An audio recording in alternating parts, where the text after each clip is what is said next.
3-4 দিন ধরে আমাদের এদিকে বেশ ভালোই বৃষ্টি হচ্ছে।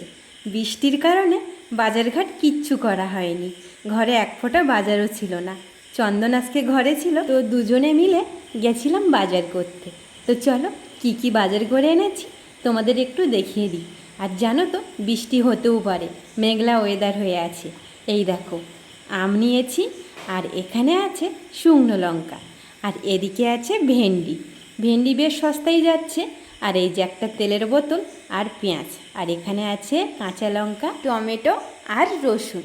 আর এদিকে আছে পটল। পটল ভাজি খেতে বেশ ভালো লাগে।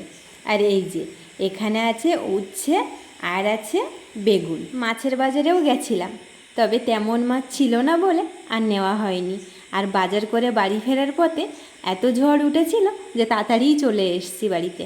আর এই যে দেখতে পাচ্ছ একটা চিপসের প্যাকেট, একদম খেতে বাজে, একদম ভালো না। কোত্থেকে নিয়েছে তো কে জানে।